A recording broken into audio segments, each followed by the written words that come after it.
Doctor SL. Bansal, नेत्र विशेषज्ञ, आपके सामने हूँ आंखों के बारे में ही कुछ और सूचना देने के लिए। आज हम बात करते हैं स्क्विंट के बारे में। इसको हम अपनी भाषा में स्ट्रैबिस्मस भी कह देते हैं। आम भाषा में लोग इसे तिरछापन या भेंगापन बोल देते हैं। ऐसा नहीं है कि ये बहुत कॉमन चीज़ है, पर फिर भी ये ज़रूर कहा जाएगा कि 1-1.5% आबादी को इस तरह की दिक्कत होती है। मतलब क्या है?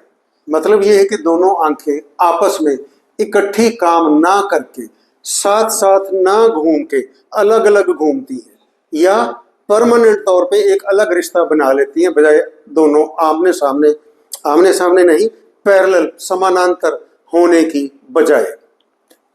ऐसा क्यों हो जाता है? कई बार तो ये जन्म से होता है, पर उस पे तो हमारा अख्तियार नहीं है, उस पे हमारा कंट्रोल नहीं है। जन्म के बाद किन किन चीज़ों से हो सकता है? चोट लगने से हो जाता है, या डायबिटीज़, शुगर से हो जाता है, कई बार ब्लड प्रेशर बढ़ने से हो जाता है। इन सारों से ज़्यादा महत्वपूर्ण बात क्या है? वो ये है कि चश्मा ना लगाने से स्क्विंट हो जाता है। यहाँ आके हमारी सारी बातचीत बहुत इंपॉर्टेंट हो जाती है।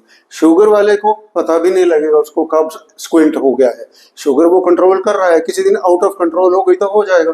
तो ऐसा तो हो ही सकता है कि बिल्कुल 100% शुगर को कंट्रोल करके रखना, बिल्कुल एक ही लेवल पे रखना, ये सारा कुछ तो संभव नहीं होता प्रैक्टिकली। इसी तरह ब्लड प्रेशर की बात है। पर वापस चश्मे वाली बात पे आते हैं। 3 साल का बच्चा है, उसको 2 नंबर का चश्मा चाहिए और वो आप नहीं लगा रहे हैं, क्योंकि दादाजी ने कह दिया इतने छोटे बच्चे को चश्मा नहीं लगाना। अब दादाजी, नाना जी, दादी, नानी, मैं सबकी इज्जत कर सकता हूँ उनकी उम्र की वजह से, उनके अनुभव की वजह से, उनको अपने बच्चों से कितना प्यार है इस वजह से, पर आँख के इलाज में उनकी बात मैं मानूंगा, ये तो सवाल ही नहीं पैदा होता। क्योंकि उन्होंने अपने समय के हिसाब से जो सोचा, जो किया, वो ठीक था। आज की साइंस कहाँ है? हमने तो उसके हिसाब से चलना है। इसलिए बच्चे को अगर चश्मे की जरूरत है और हम नहीं लगा रहे तो स्क्विंट हो सकता है। दूसरी तरफ बच्चे को स्क्विंट है और चश्मा लगा दिया, हो सकता है वो स्क्विंट ठीक हो जाएगा। कितने 2 एक्सट्रीम्स हैं, एक बिल्कुल उस सिरे की बात, दूसरी बिल्कुल उस सिरे की बात। तो हम किस सिरे पे रहना चाहते हैं? हम उस सिरे पे रहना चाहते हैं जहां पे चश्मा लगा के स्क्विंट ठीक हो जाए। ये तो एक बात हो गई। पर दूसरी बात ये है कि जरूरी नहीं है कि हर स्क्विंट चश्मे से ठीक हो जाएगा, ये भी समझना बहुत जरूरी है। तो क्या करें? हर पेशेंट के स्क्विंट की वजह से उसकी जांच होनी चाहिए, कल, परसों या 6 महीने बाद नहीं, जितना जल्दी हो सके उतना। अगर डॉक्टर ने कहा कि इसको चश्मा लगेगा तो एकदम से लगाना चाहिए, हो सकता है स्क्विंट ठीक हो जाएगा।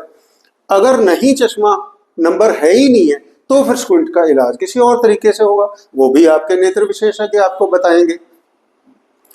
कई बार ऐसा होता है कि डॉक्टर की जांच के बाद 15 मिनट के अंदर अंदर डिसाइड हो जाता है कि ये ना चश्मे से ठीक होएगा, ना इस चीज से ठीक होएगा, इसको तो ऑपरेशन की जरूरत है। अब एकदम से चश्मे की सूचना, एकदम से ऑपरेशन की सूचना माँ बाप के लिए या पेशेंट के लिए, खुद के लिए बहुत भारी सी बात बन जाती है। इसको भारी मत बनने दीजिए। स्क्विंट का इलाज, बहुत जोर से बोलना चाहता हूं मैं, जितना जल्दी हो सके उतनी जल्दी होना चाहिए। क्यों? एक तो स्क्विंट का ऑपरेशन या इलाज इसलिए किया जाता है कि चेहरा अच्छा नहीं लगता स्क्विंट के साथ, ये तो ठीक है, एक बात हो गई। ये तो सोशल रीजन हो गया हमारा स्क्विंट को ठीक कराने का। असली रीजन क्या है? ऊपर वाले ने हमारे को निगाह के बारे में एक खास तौर पे, खास किस्म की क्षमता दी हुई है, जिसे हम बाइनोकुलर विजन बोलते हैं। उसका मतलब ये होता है इसकी निगाह भी 100% है, इसकी निगाह भी 100% है, पर दोनों आंखों की निगाह जोड़ दो तो वो 105% हो जाती है। और दोनों की आंखों की निगाह को जोड़ने के बाद एक चीज पैदा हो जाती है जिसे डेप्थ परसेप्शन कहते हैं। ये सब बाइनोकुलर विजन के हिस्से हैं। उस इंसान के पास बाइनोकुलर विजन कैसे हो सकता है जिसकी दोनों आंखें आपस में समानांतर नहीं है? तो असली वजह तो स्क्विंट को ठीक करने की ये है। कॉस्मेटिक भी इंपॉर्टेंट है बिल्कुल, हमारे समाज में क्या होता है, ज्यादातर शादी के पहले लड़की को टेढ़ापन है तो ठीक करा दो, शादी से पहले लड़के को टेढ़ापन है तो वो ठीक करा दो, नहीं तो जो चल रहा है चलने दो। वो बहुत गलत है। ज्यादातर स्क्विंट का इलाज क्या होता है? दवाई तो आप समझ लीजिए उसका कोई रोल है ही नहीं। दूसरा, चश्मे का बहुत बड़ा रोल है। तीसरा, ऑपरेशन। चौथा, कभी कभार छोटी सी स्क्विंट की मात्रा होती है, जब उसमें एक खास किस्म के लेंसेज का प्रयोग हो सकता है जिसको बोलते हैं प्रिज्म। प्रिज्म, वो शीशे से, उस चश्मों में वो शीशा लगाने से किसी किसी को कुछ फायदा हो जाता है। पहले वाली बात को मैं दोबारा बोलना चाहूंगा कि स्क्विंट के इलाज में देरी नहीं। चश्मा 6 महीने के बच्चे को भी लग सकता है, आप तो 4 साल की उम्र पे भी चश्मा लगाने से झिझक रहे हैं।